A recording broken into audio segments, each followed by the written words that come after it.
Споменахте водоподаването.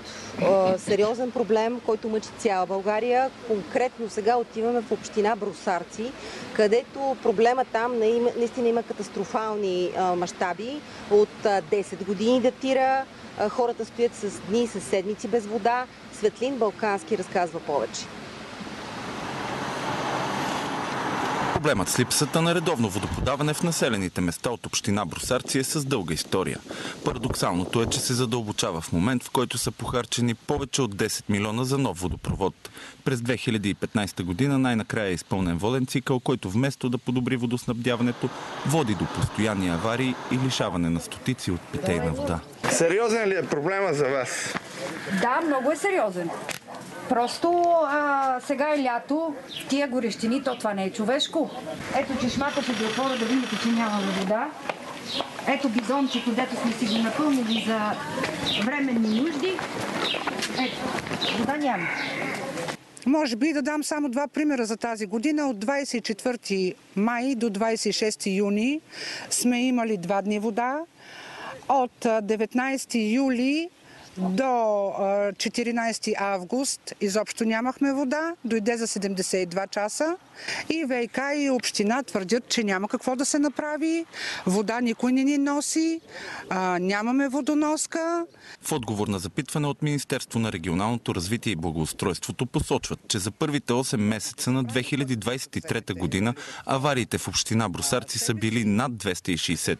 Безводието поражда въпросът колко от всички тези милиони похарчени за воден цикъл са отишли по предназначение. Това, което излиза от Народното събрание и от ВиК е, че причината за нашето безводие се дължи на некачествено изграждане на водопровода от външна фирма, избрана от община Брусарци, за което съм предоставила документи. Водопровода така направен, ако разкопате да видите за какво става на въпрос. Как е направен? Няма удолена настилка на песък. Как трябва да се направи? Така са фърлени тухли, болувани, тръбите са морски вълни. Не е изпълнен качествено. Затова ВиК Монтана не искат да го приемат този водопровод. През август от ВиК Монтана ни отказват коментар, защото е отпускарски сезон. В началото на септември други 3 пъти обаче също отказват да застанат пред камерата ни.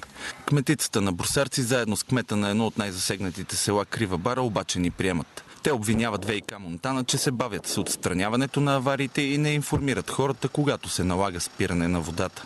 Аз дори не бях уведомена, че има и проблем. Защото не винаги ВиК-то ни казва спира се водата или има авария. Ние разбираме по този казал, онзи казал. Но идвайки сутринта, видях, че няма налягане и на втория етаж. На първия нещо имаше. Долу в ниското ми казаха, че има нещо църцори, но това е. Да си говоря за моето село. Те ги държат по 2-3 месеца аварии. Включително имаше и аварии по една година. Без да ги отстраняват. Без да ги отстраняват. Те служители могат да ги кажат на администрацията. Точно.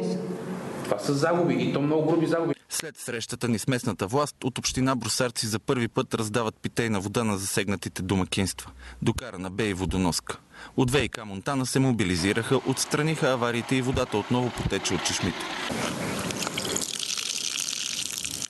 Уви, и този път за кратко.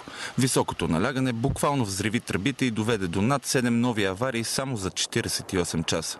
А хората отново останаха без вода и подкрепа от институциите.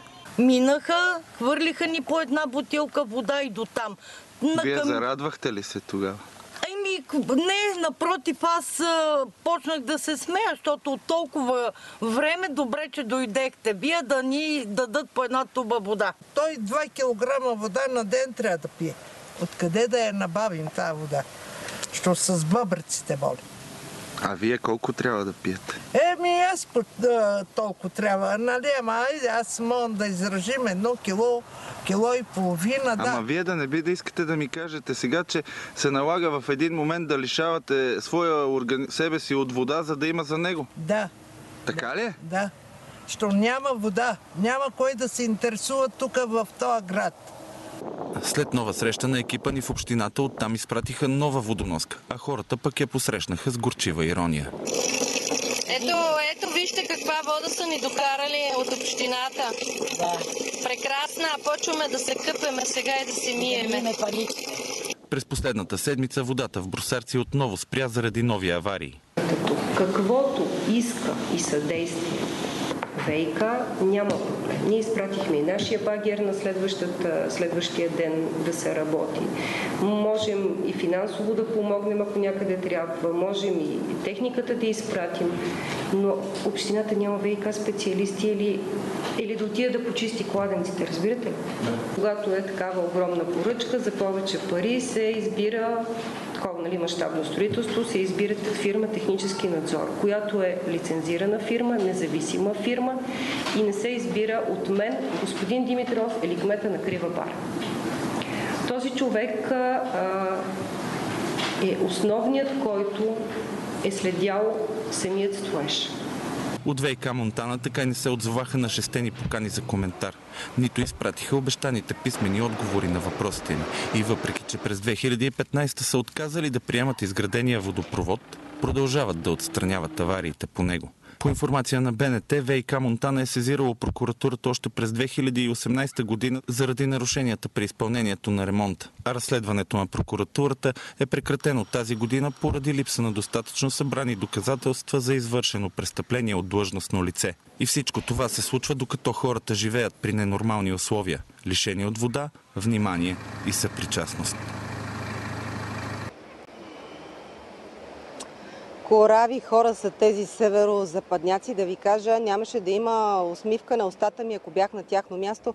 При мен сега е един такъв корав човек, нашия храбър репортер, който захапва здраво и не отстъпва и преследва, защитава интересите на хората. Автора на репортажа, който видяхте току-що, Светлин Балкански, чуде се наистина как хората с усмивка на уста, вече дигнали ръце, може би, отговарят на твоите въпроси, това, което видях. Ами не са вдигнали ръце и за съжаление проблемът там, въпреки нашите усилия, въпреки обещанията, въпреки дадените заявки, не намира решение, той се задълбочава.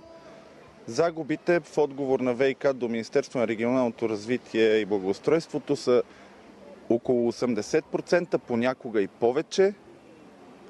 Хората, включително днес и вчера, когато бях за последно там, продължават да нямат вода.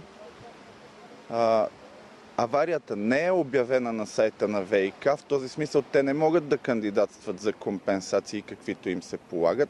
И за съжаление продължават да не получават достъп до питейна вода не само през чешмите си, но и като помощ от общината. Това е геноцид спрямо хората от тези райони. Още повече, че ти казваш, че те плащат сметки от по 100 лева само за въздуха, който влиза, когато пускат чешмите си, за да проверят има ли вода. Без обявена авария те не могат да претендират, че са били лишени от вода.